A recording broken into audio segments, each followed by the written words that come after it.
every Indian still remembers the time when a mighty popular revolt broke out in the northern and the central part of India and nearly swept away the British rule. Yes, that was the revolt of 1857. The revolt where millions of peasants, artisans and soldiers fought heroically over an year and with their exemplary courage and sacrifice wrote a glorious chapter in the history of India's freedom struggle. But the harsh reality is, even by getting so close to the victory, at that time, we failed. And the reasons of failure? There are many. But one of the most important reasons was the lack of unity, the lack of knowledge about the colonialism, the lack of awareness about the modern world. The all-India interest, the modern nationalism was yet unknown to us. But have you ever wondered that what is that thing which transformed this kind of unaware, ununited and self-centered Indian society into the one filled with patriotism, devotion and courage? Here also the reasons are many, but one of the important reasons was the establishment of connection, the medium which allowed the revolutionaries to make people aware about the evil policies of British government. The revolutionaries started their own newspapers, radio channels, journals and awakened people to such an extent that they together continuously made a revolt and finally the mighty empire had to face its Waterloo. Such is the power of media. Whether it is prints, electronics or the newly entered social media, every one of them have a power to make a strong public opinion which can make or even break the whole civilization. And hence there is no exaggeration calling it as the fourth pillar of democracy. And therefore, today I have chosen to speak on the topic, roles and responsibilities of media in democracy. There is a famous saying that with great power comes great responsibility, and there is no doubt that at the time of freedom struggle, our media effectively played their roles and responsibilities. But the question is the media of 21st century aware about their roles? And according to me, the answer to this question is a big no. Why? Then let's have a look at some recent events. When at one side the nationwide lockdown triggered the mass exodus of migrant workers, with many of them walking miles barefoot and dying on their way, our so-called media was busy playing Antakshari on air.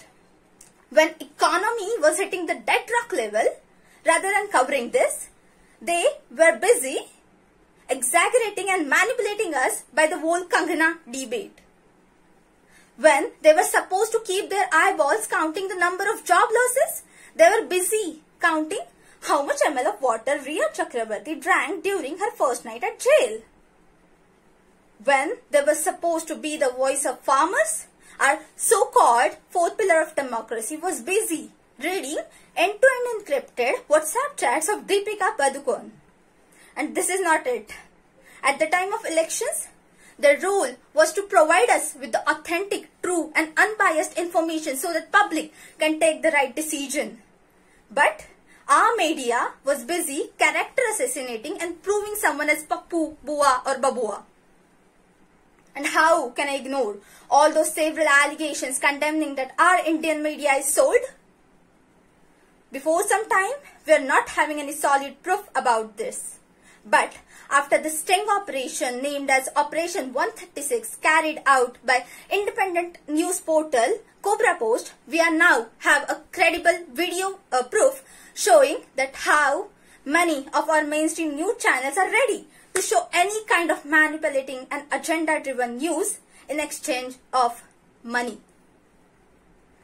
Dear listeners, the job of media is to be the voice of public, to raise their voice for public and help it reach the government, and not to raise their voice for the government and brainwash the public.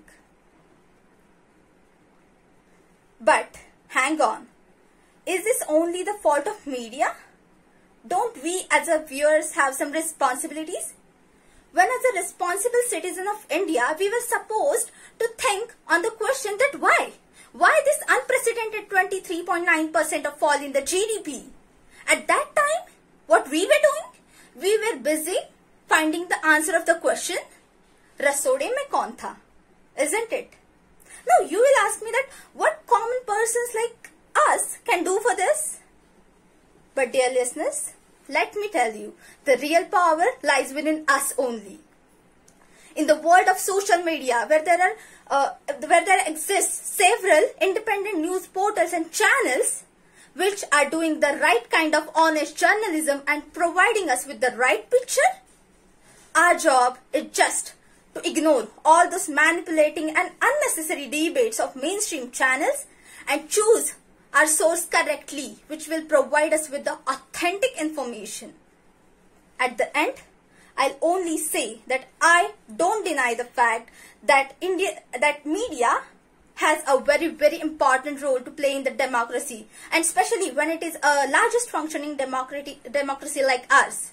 But only with the combination of honest journalism and smart viewers, smart consumers, it can be the fourth pillar of democracy. Thank you.